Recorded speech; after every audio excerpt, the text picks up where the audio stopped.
Welcome back to my tea spot. Okay. It's good to see you, Jack. Long time no see, buddy. Cheers, Owen. It's good to see you. I got my tea too. I got some jasmine tea, Uncle Iroh's favorite. Oh, dude. Dude, I Cheers. wish I had some nice jasmine tea. What are you drinking? What tea?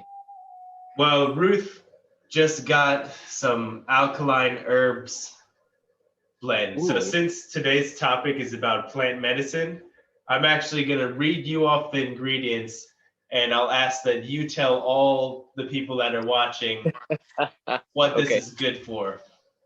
So we have lemongrass, lemon balm, dandelion, nettle, spearmint, lavender flowers, fennel, carrot, linden flowers, alfalfa, parsley, and it's all organic yogi tea. Ooh, okay, nice. What's the first one? Lemongrass, right? So I'll give a basic introduction on basically who I am and how I started herbs, and then we'll jump into that.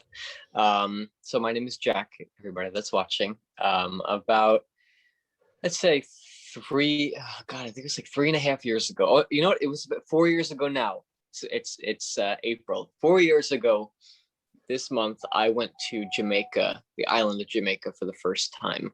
And I went as a filmmaker because an old friend of mine, his school friend from years ago, he is a naturopath at Bridgeport University over in Connecticut, and he runs a yearly eco tour there.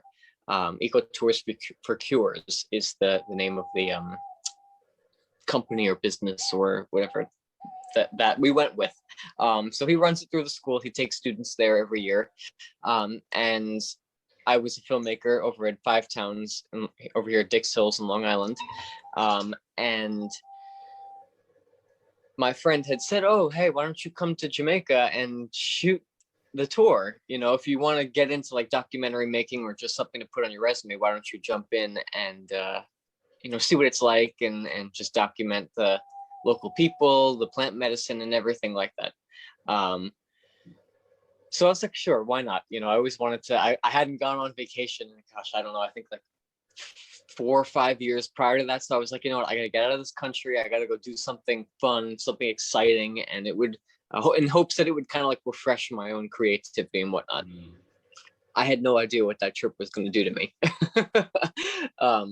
When I got there, and, throughout that week that we were there, walking through the forests there and, sleeping on the beach in a tent at night and collecting herbs and identifying herbs and food, like wild food that was growing in the forests there, and cooking like under the stars at night and making like the rest is called bush tea, when you just go and you just take a whole bunch of different.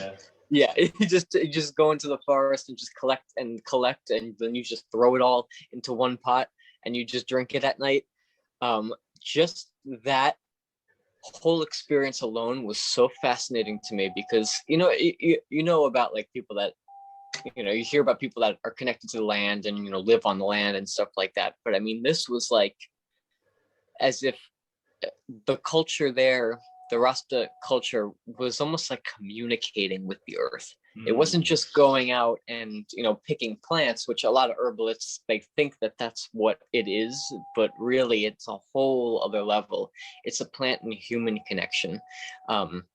So like they would go out and they would just like be walking down this path and like would just like reach one up and they grab allspice, or reach one up, they grab the black pepper, like it was almost like a telepathic, intuitive thing that they did, and that's because, I mean, they lived on the island since they were younger too, but there was more of like a respect for it versus just pulling it up. It was very much like a ritual in a way. It's ritualistic.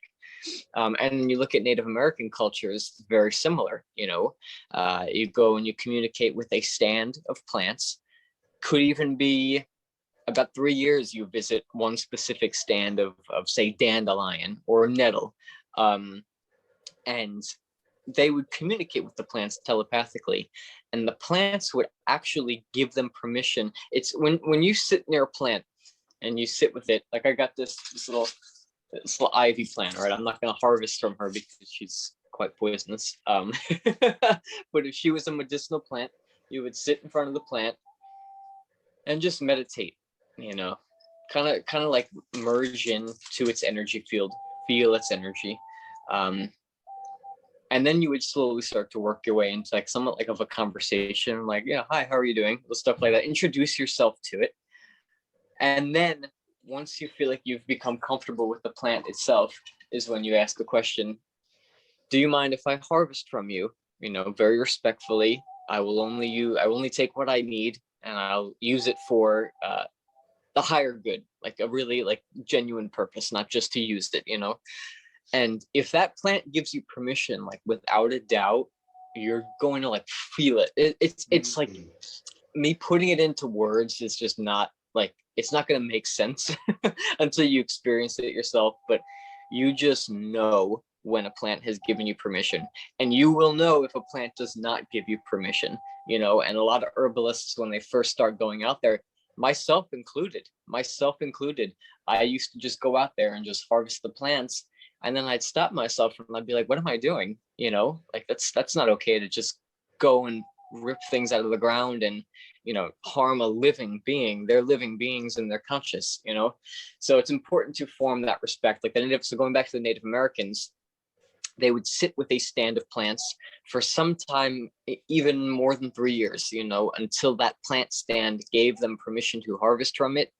And then they would respectfully do so, but also leave an offering to the earth and to the plant that they were harvesting by like making smudge blends, which is what I usually do. I used to just kind of like waft some smoke, or they would, you know, like offer up like things like that they would make, like little like animal pouches and stuff like that, you know, belongings of theirs as well. So it's kind of like a give and take type situation versus a take, and then, you know, then it's a problem. So yeah, that's my story. And now I make documentaries. It's such a good way of introducing yourself, and I'm glad that you introduced yourself rather than me introducing you and describing you, because when we first met, right, you were with Nettle and Rose and offering sort of different herbal medicines, and I offered you some of my psychic shamanic medicine that I do with my oracle work. And the first time we went out into a nature space, just everyone, seriously, the plants love Jack and Jack loves the plants. When I lived in Hawaii, they also said something similar, like you said, that you have to, the Hawaiian elders would tell me, you have to communicate with the plant before you do anything with it. You have to, and they will shake and dance and they will send you emotional messages if they're giving you like a yes, you can take from me and use me as medicine. And so when we're in tune emotionally and energetically, the plants recognize that. And it's almost like, oh, they recognize, oh, this person's listening is kind of the vibe that I get. And when you walk into a forest or even a nice back garden with Jack, it's like, yes. It's communication all over.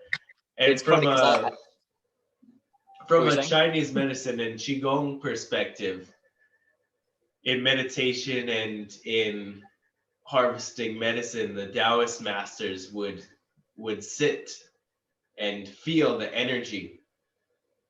And a lot of people are so stuck in their ego, and it's no one's fault. I mean, if anything, it's generational, cultural, rather than somebody is like, oh, they're an egotistical person. No, it's really taught. Like and it doesn't help that the society we live in also nurtures ego, you know. So yeah, exactly. So a lot of people go into plant communication, or even just connecting with nature in a way of ego, like I am this human and I am superior to this plant and this plant is stupid, and all of these things subconsciously chattering in your mind, while at the same time those plants are sending you messages emotionally, is the best way I can describe it. Emotionally is like your physical body receiving messages felt through energy in motion, emotion with this plant. And some of the most genius ideas that people have come from a plant sending them a message. And there's a really great documentary called Mycelium. And in this documentary, Paul Stamets, who's a mycologist, mushroom guy, proves scientifically that through the mycelial network, he called it, the mushroom network, all the fungus is everywhere. Plants literally send electronic, energetic messages to everyone, even humans, even with the subtle fungi that we have living on or in us that can receive an electrical impulse and connect through us. So now science has proved it. Now it's not just mumbo jumbo. Now it's proven.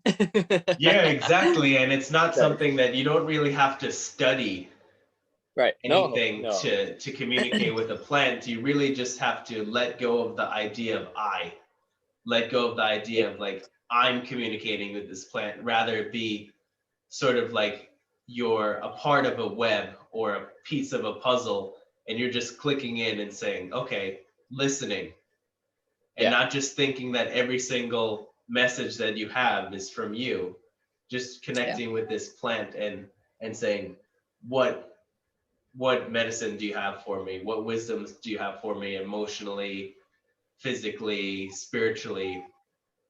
And on that note, I'd love for you to tell us a bit about the healing medicine that we both have. And you could start with the jasmine as well, because it's a singular tea. So this is very fascinating. And I always heard of jasmine tea, and it wasn't until I watched Avatar, The Last Airbender, that I was like, all right, what is jasmine tea? And I went out, I was on the final episode of the series, and I was like, you know what? It was like just a 2-hour episode. So I'm like, you know what? I have to like have some tea or something, and like no popcorn, none of that stuff. I have to have tea for this. So I went out to Whole Foods. I know Whole Foods of all places. Amazon, you don't want to really, go there. But I went there just for this purpose, and I got some jasmine tea. Here, I'll show you. Let me get it. And this is the first thing that I saw when I got it. And I was like, oh, this isn't real jasmine tea. This is whatever, just flavor. But see how it says 100% white tea on the top of it? So I got it, and this was the only thing they had. And I just was like, all right, so it says white tea, and it's, I guess, jasmine flavored or whatever. But then I did some research when I got home, and I was like, what is jasmine tea? Like, I always thought maybe it was just the flowers that was just in it. But what it is in ancient Chinese culture is actually green or white tea that has been flavored with the jasmine flower extract. It's not the jasmine flowers. It blew my mind, Owen. I was like, that is so fascinating, to call something jasmine tea when it's green tea or white tea that's flavored. So, but it's still, you still get the calming purposes of that jasmine flower. It's more of like a sensory type experience, they say. It's like a delicacy there. It's really, really interesting, and it's freaking delicious, man, I'll tell you. So that's jasmine tea. That's so for the longest time I thought it was just the jasmine flower all dried up. Yeah. But jasmine's a pretty posh, expensive plant to cultivate. It's pretty sensitive. I wonder if that's why. Plant as well. It's hard to grow. It's like very sensitive. I think one of my old bosses, his parents were from India. They had a jasmine plant in their house, and like it would never bloom because it needs like the perfect conditions. Its leaves would fall off, its it has to almost be like one of those plants where you have to be living in the right area and plant it outside. You know, you can't just like, oh, I want it in my house. Or there's maybe a greenhouse would work. I don't know. That's probably your best bet, but I feel like that's more of like you have to be in the right growing conditions, because I've heard it's just to grow that is just a pain. So yeah, that's jasmine tea. Look at that. We learn something new always, right? All right. What was the first on that list? Lemongrass? The first on the list is lemongrass. Yes. Okay. I'm going to pull up the contraindications as well. So we're going to go over what these herbs are, but I'm also going to read off, because I don't want to, this is very important. This is the most important over learning the benefits, is learning the side effects. Okay. I don't want to miss this, so I'm going to pull this. All right. So lemongrass is one of my favorite herbs. I grow it in I had a greenhouse 2 years ago, and then I grew it in my garden last year. Lemongrass is perfect for me, specifics for calming. And the next herb on that list, which is lemon balm, I'm assuming, right? Yes. That's what it is. They go very, very, very hand in hand. They're very calming herbs. So like in Jamaica, they call it fever grass. And basically what I do every year is, you know, it grows so quick. You have a big patch of it that grows, and you just take probably about like a handful of like the long grass, and you could put it on the stove in like a nice, you don't want to boil it, but like a nice softly simmering pot of water. And you let it decoct in there for not very long, maybe like 5 minutes or so. And then what I would do is I would actually put it into a glass bottle and put it in the fridge and actually chill it. And then I would put like some stevia or something in it as like a lemony type cold drink, which is really refreshing. But it's a very calming herb. It's one of those ones that, you know, I wouldn't drink maybe in the beginning of the day, probably an evening herb, I would say. But yeah, it's just by like, and then lemon balm as well. This is Melissa, they call her Melissa. And just by like rubbing your hands on the lemon balm or the lemongrass, it'll cut you up. So you don't want to do that. But lemon balm, just by rubbing your hands on it and smelling it, it's like instantly, it's like this wave of like, I feel it here in like my heart chakra, you know, like that the plant just, both of them just kind of go straight here for me, you know, and when I smell them, it's like, it's almost like intoxicating almost. That's how good it is. You know, you just instantly feel like all your chakras and all your energy points just kind of settle and ground almost, you know, not like a, ooh, you know, chaotic, like, oh my gosh, let's go up into the cosmos type of connecting, but like this feels good. You know, I'm going to relax and I'm going to have a good night's sleep from this. So it's cool. Now, both plants do have, if you're on any medications, you have to be aware of this. Both plants, if you're on any MAO inhibitors, which are antidepressants, you cannot take these plants. You cannot, because people who take antidepressants, you know, their brain chemistry is one way, but, you know, structuring now from this medication they're taking, you know, taking plants that now also have to do with brain function and helping depression, it just throws everything out of whack, and it can cause very, very, very serious side effects, or even in some cases, if it's severe, it can cause little minor brain damage, which you don't want. So it's important to keep in mind with herbs as we go through this list. I mean, we're gonna go through the contraindications, but just keep that in mind if you're getting started on herbalism, or you're going out and you're identifying plants yourself, or if you're just going to, you heard that dandelion's going to work for this, you know, or that, and you're like, oh, maybe I can take it on top of this medication. You just have to make sure that you speak to your physician. Herbal medicine is not used as a replacement to consult somebody who's licensed and who knows what they're doing, you know. So, you know, do your own research, that's great, but also, you know, talk to somebody who's licensed and is a professional and also knows what they're talking about. Because that is something that, you know, reading online forums and stuff like that, that can be a severe problem, you know. And when I was young and I was learning about this stuff, I was doing that, you know. It's just a way to avoid health risks. So anyway, we're gonna keep going. What's the next herb, Owen? So the next herb is dandelion. Okay, everyone's favorite. I just see it all over my lawn right now. So that's one of those plants that everybody looks at as like a garden pest, you know. You've known it since you were brought up on this planet. It's pretty much all over. And that was, out of all the herbs that I learned first when I got back from that Jamaica trip, that was like actually one of the ones that like I didn't really look into until the year after. And I guess because like I knew that it was used for something and it wasn't like that whole element of surprise of going out and just finding random plants. But dandelion, and it makes sense that it's in that alkalizing tea, because dandelion actually has the same pH as the human body, which is 7.5. So it actually is a great herb to bring your body back into regular homeostasis, which is fascinating. Because when you read that off at first, I was like, oh, of course, dandelion's in there. That was, everybody knows it for its liver detoxifying properties, which is, that's its, you know, its forefront, you know. It's a total liver cleanse. You can have milk thistle and all that stuff, dandelion, all that really good liver stuff. But its number one, second to number one benefit, I'd say, is to balance the pH of the body, you know, and really bring it in and hone it in, as well as, you know, antioxidant and stuff like that.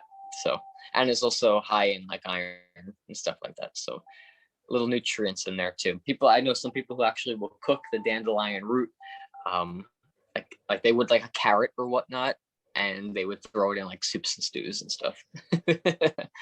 So it's cool. It's cool. It's one of those ones, and even like, so a plant that you can actually use all parts of, you know, aerial and underground parts.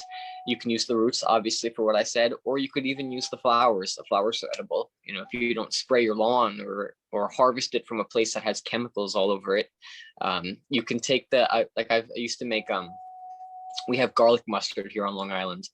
I used to collect some garlic mustard, collect some dandelion flowers, and then get like some cranberries from the store.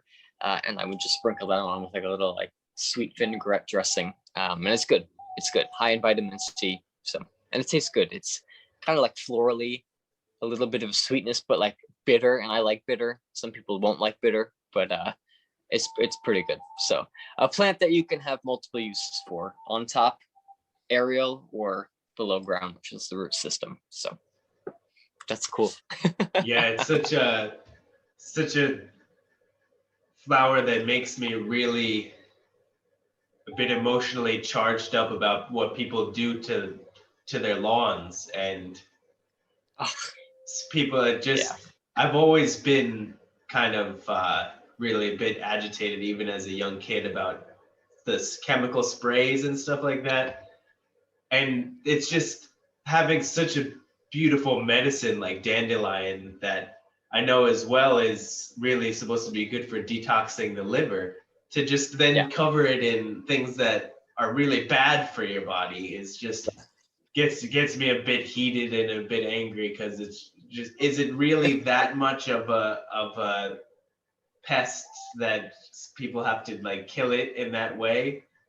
And if people could go into their heart more and in their energy body a bit more, I'm glad that you brought that side of it up, of this art as well, and continue to honor that, because we're in such a Western, European dominated world that we tend to like, oh, I have to speak about things scientifically. I have to speak about things in a Western language. But the reality is there's loads and loads of cultures that speak a different language, and we need to honor and respect that language that goes beyond just like, oh, the chemicals within this plant do A, B, and C. Yeah. This plant also has a spirit, and it's bright and vibrant and yellow and balances your body, and all these fantastic energetic qualities to it that can bring you a higher state of life Yes. and consciousness and emotion. 100%. 100%. You know, like just by working with plants, you know, for these last 3 years, 4 years, have just, it's just like, it's a healing experience. You know, it's not just the act of taking the medicine, it's the act of, because if you're connecting with plants, you're connecting with a deep side of yourself too. So you're healing yourself in the process from this conditioning and programming that has been instilled on us. You know, so just by following this art, as you said, it is an art. It is basically an art. It opens you up.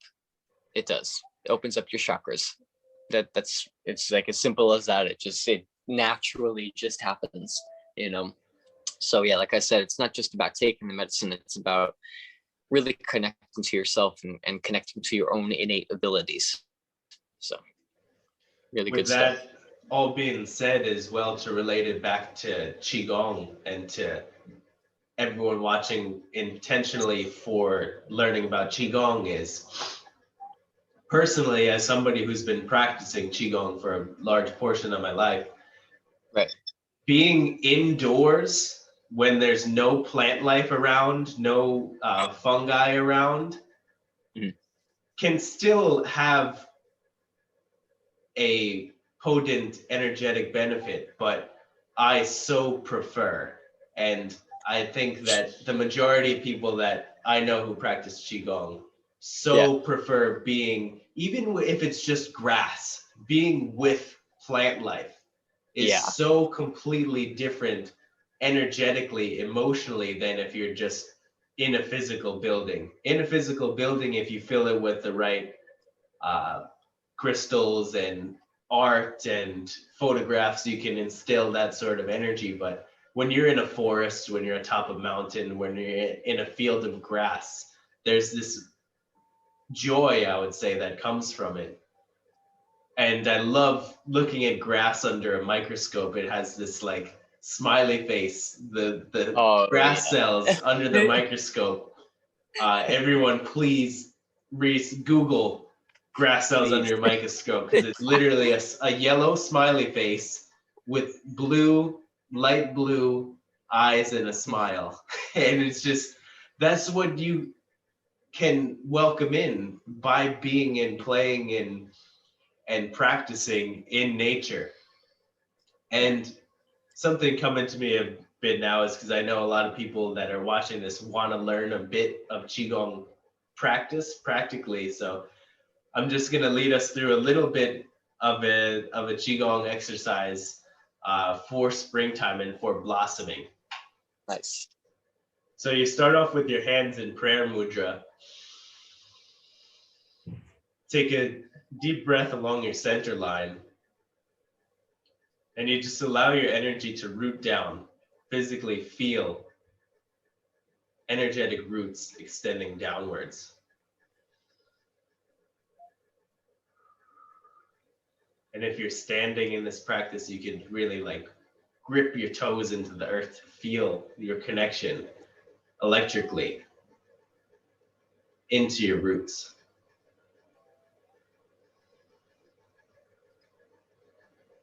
You can take a deep breath through the bottom of your sacrum, the very bottom of your spine, just around your perineum, the base, very base of your hips. Breathing up, nourishing yin energy. And as you feel that energy get to the level of your hands, you can go to Lotus Mudra. And you could imagine that your hands are this beautiful blossoming flower. And every chakra of your body, from your hips all the way to the crown of your head, is a blossoming flower. You can imagine what that aroma is like. You could offer that flower upwards. Bring it up to the sunlight or to the clouds or to the moon. Soaking up that light.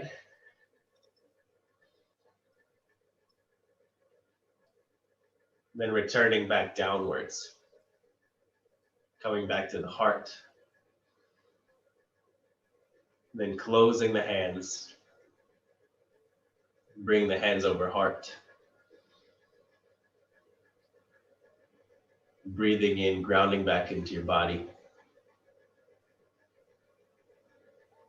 Then just having a nice cup of tea and continuing your day. Cheers. Well, I've never done that. That's Lotus Mudra. I've never done that before. That was so beautiful. So the Lotus Mudra comes from yoga, as a lot of Chinese medicine and a lot of Qigong and Kung Fu and all these Eastern Asian practices come from grandpa, grandma, India. And so that's a variation of several different Qigong styles into kind of a simple and easy meditative practice that you can do practically just in your morning tea or coffee before work or before. Yeah, I had to, when you said Lotus Mudra, I was like, what is that? I had to look closer and it was like, wow, that's powerful. You know, you feel it, especially when you're meditating with it. Like, you know, something really powerful is happening with this. So I thank you for showing that to me. Oh, you're most welcome. Yeah, it's such a great way to also connect to the emotional quality of different flowers. This was actually a practice that was taught to me by my psychic sensei, my psychic master. He taught me this practice where you go into the different chakras and imagine certain flower blooming. And it could be a rose, it could be a lotus, it could be even a dandelion. Whatever flower is sacred to you and whatever is calling to you, even if you don't know what it is. Sometimes I went into that meditation with him and just saw this beautiful flower and had no idea what it was. And then I learned a new flower. I looked it up, kind of searched purple flowers, blah, blah, blah. And oh, it's a lilac, or oh, it's a variation of wisteria or something like that. So yeah, absolutely. And it's amazing, you know, how people look at plants as yes, just very in it with the physical healing, but like in, you know, ancient cultures using entheogenic plants, plant medicine, like real, like everything's plant medicine, but like I'm talking about spirit medicine of plants, you know. That's a whole other conversation on the energetics, you know what I mean? And it just shows you the true power of what happens when you merge your aura with another plant, you know, and it can literally ascend you into another dimension. Basically, you become that plant in a way. So it's amazing, man. There's always so much to it, you know. So have you had an experience with that? Anything you'd like to share? I would say with that, the first thing that comes to mind is blue lotus flower. Oh, one of my favorites, man. My wife and I, Ruth, had a blue lotus tea ceremony, and it's a sacred flower in India and in Tibet and in China and Japan. And I always knew it was a sacred flower and it had this sort of powerful spiritual quality to it. There were, of course, all these different cultures, Buddhism, Hinduism, all these different spiritualities worship the flower. And when we had the blue lotus tea, it was just very meditative, very, as you were saying before, merging with the aura of the flower. It was like meeting a teacher. It was like meeting an enlightened teacher, and very centering, and brought me into this deep meditation and this energy of peace, this energy of deep feminine peace, whereas could really feel that quality of the wisdom of the lotus, how it's rooted deep in the mud, and it, even in the murky, stagnant lake, it's pulling up nutrients and blossoming and becoming beautiful.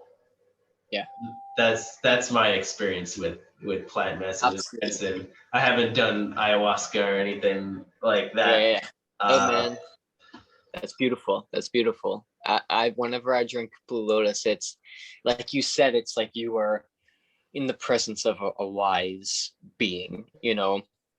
And I'm glad that you stated it in that way, because a lot of people think that and who knows, so maybe it is this way, but my feeling towards plants and plant medicine is like, even if you come across like one single dandelion, like I believe that that is just one outshoot of a greater spirit, you know. So like you're communicating with the dandelion spirit, but the dandelion spirit could be over in Europe. But do you have any by you? You have dandelions over by you? Yes, In we the do. UK, Yes. right? Yeah. Okay, you do. Yeah, I'm assuming it grows almost everywhere. Like you are just communicating with that plant's mass consciousness, you know, and it's the same with humans. You know, it's we're all one giant mass consciousness. So, you know, many people will look at plants as like this is one specific, you know, spotted ivy spirit, but I believe that it's connected to that greater spirit in another realm, and this is just their physical manifestation in this world. Oh, cheers, man! Right, that blue lotus is something else. Yeah, and as you were talking about the mass stuff, consciousness of plants, I also thought of in my teenage years, I smoked a lot of cannabis. So that's a plant medicine which I would say I definitely abused. So Me too. regards to that, this is a good, like, you have contraindications that you described for health purposes. I would say this is more a spiritual contraindication, whereas early on, the plant helped me so much, helped me relax, helped me connect with nature, helped me to find deep meditation, deep insight, deep internal feminine healing.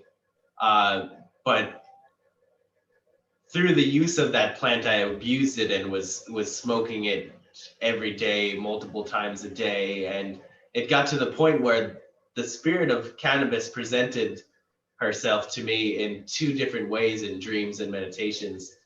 When I was using her early on, more spiritually, more like to connect with a deeper sense of reality and wisdom, she was like this very earthy green kind of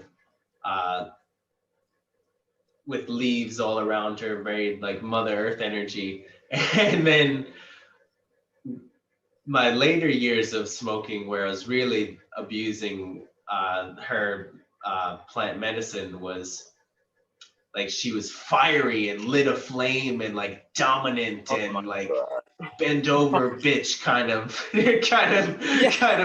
I was like, and it's very frightening, but it was a harsh awakening to like, you're a tiny ant on this planet, Owen. You're not this huge godlike king that so many people subconsciously think that they are, that they walk around through the forest. I own the forest, to walk around through the town. I am the most important person in this town. And a lot of people feel that way on a deep subconscious level, think they're so much bigger than they are. And at a soul level, we are together that.